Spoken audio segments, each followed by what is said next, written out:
تو دیکھیے بچوں، ہم جو سبق تھا ہمارا چل رہا تھا، تو یہ ستر عورت کے بارے میں ہم آپ کو بتا رہے تھے، ٹھیک ہے؟ تو یہ اسی کا ابھی حصہ رہ گیا تھا، کیونکہ ستر عورت کا بہت بڑا بیان ہے، کافی اس کی تفصیل ہے، تو تفصیل اس کے ساتھ میں آپ کو بتایا جا رہا ہے۔ ستر عورت کے ابھی اس سے پہلے کا سبق تھا، اس میں ستر عورت کے بارے میں بتایا گیا تھا کہ ستر عورت کیا ہے۔ وہ یہ شرائط میں سے ایک شرائط ہے، دوسری شرط، ٹھیک ہے، طہارت، پھر ستر عورت، تو اسی کے بارے میں یہاں تک ہمارا سبق ہو گیا تھا، ٹھیک ہے؟ اب یہاں سے ہم شروع کرتے ہیں۔ بسم اللہ الرحمن الرحیم۔ سر جہاں عادتاً بال اگتے ہیں، بال جو لٹکے ہوئے ہوں، 3 4، دونوں کان، گردن جس میں گلا بھی شامل ہے، 6 اور 7، دونوں کندھے، 8 9، دونوں بازو، دونوں بازو۔ اب دیکھیں،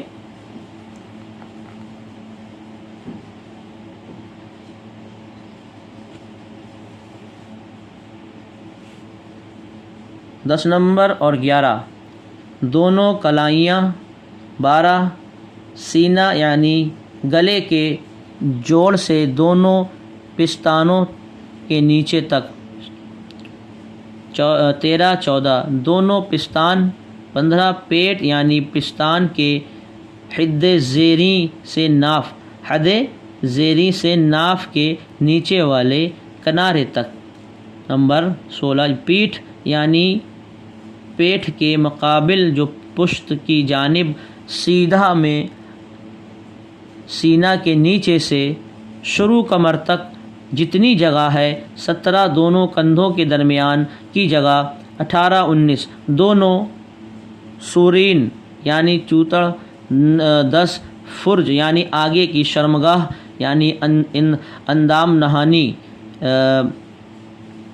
12، دبر یعنی پاخانہ کی جگہ، 22 23، دونوں رانے گھٹنے بھی اس میں شامل ہیں، 24، ناف کے نیچے پیڑوں کی جگہ اور اس کے سیدھا میں پشت کی جگہ، 25 26، دونوں پنڈلیاں، حوالہ فتاوی رضویہ جلد نمبر 3 اور صفحہ نمبر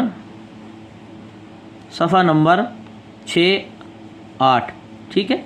اب ہم جو ضروری مسئلہ ہے اس کو ہم پڑھیں گے، ٹھیک ہے؟ مسئلہ مرد اور عورت کے مذکورہ اعضاء ستر عورت میں سے کسی ایک عضو کی چوتھائی جتنا حصہ ایک رکن تک یعنی 3 مرتبہ سبحان اللہ کہنے کے وقت کی مقدار تک کھلا رہا تو اس کی نماز فاسد ہو جائے گی۔ یعنی جو جتنی باتیں بتائی گئی ہیں، ران، کندھا، پیٹ، پشت، گلا، سینہ، شرمگاہ، آگے کی پخانہ کے مقام، پیشاب کا مقام، ان تمام جو باتیں بھی آپ نے اس سے پہلے پڑھیں، بال کا لٹکنا، بال کا کھلا، کندھے کے دونوں بازو کے درمیان دونوں کلائیاں، سینہ بند، پشتان، ناف سے لے کر سینے تک، ٹھیک ہے؟ یہ تمام باتوں میں سے اس کے بارے میں بتا رہے ہیں کہ اگر ان میں سے کوئی بھی مرد عورت کی اگر اتنی دیر تک کھلا رہا، اتنی مرتبہ 3 مرتبہ سبحان اللہ کہنے کے مقدار کی تک کھلا رہا، تو نماز اس کی فاسد ہو جائے گی، یعنی نماز نہیں ہوگی، دوبارہ پڑھنا پڑے گا۔ عالمگیری رد المختار، ٹھیک ہے؟ اب مسئلہ، اگر نمازی نے مذکورہ اعضاء میں سے کسی ایک عضو کی چوتھائی قصداً کھولی، اگرچہ فوراً چھپا لی اور 3 مرتبہ سبحان اللہ کہنے تک کھلا نہ رہنے دیا، تب بھی اس کی نماز عضو کی چوتھائی سے کھلنے کے وقت ہی فوراً فاسد ہو گئی۔ یعنی اگر جان بوجھ کے ایسا کیا اور اس کی چوتھائی کھلی رہی، اور چاہے 3 مرتبہ سبحان ربی الاعلیٰ کے 3 مرتبہ کہنے کے وقت تک نہ کھولا ہو، بلکہ جان بوجھ کے تھوڑا سا کھول کر فوراً ڈھک لے، تب بھی نماز ختم ہو جائے گی، فاسد ہو جائے گی، دوبارہ ہی پڑھنا پڑے گا۔ فتاوی رضویہ جلد نمبر 3 صفحہ نمبر 1، ٹھیک ہے؟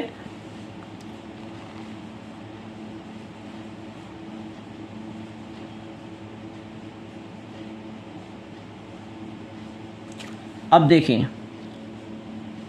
مسئلہ، اگر نماز شروع کرتے وقت مذکورہ مذکورہ کہتے ہیں جو ہم نے اوپر پڑھ لیا ہے، یعنی جس کا ذکر ہو چکا ہے. جو سبق ہم اوپر پڑھتے جا رہے ہیں نا، اتنا سبق ہے یہ اوپر والا، اتنا سبق ہے یہ جس سب یہ مذکورہ ہو گیا.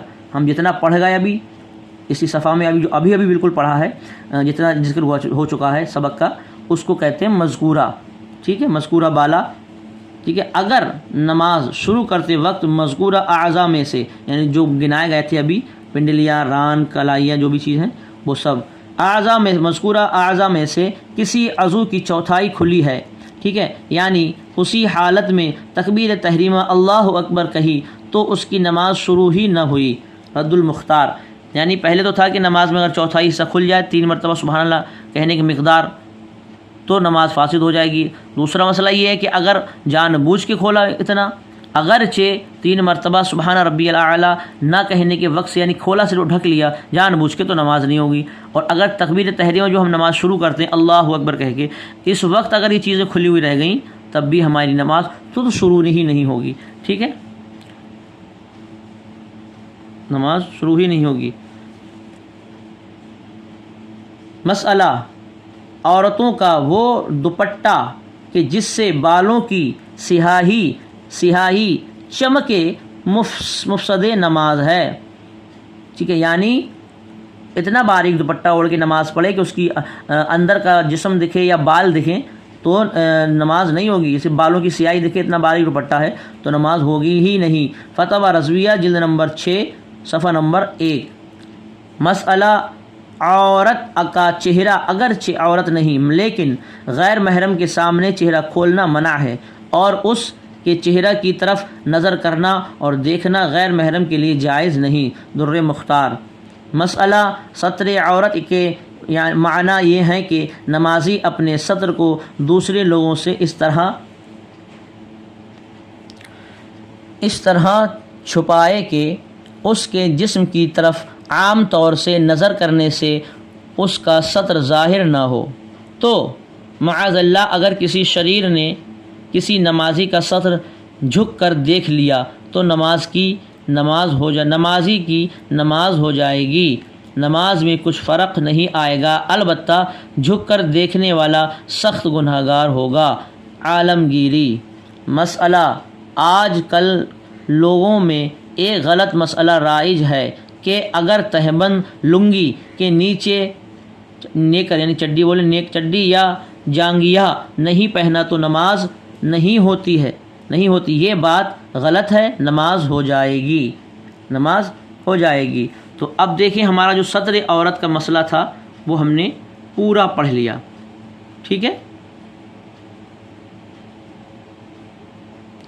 جو سطر عورت کا معاملہ تھا وہ ہم نے پورا پڑھ لیا.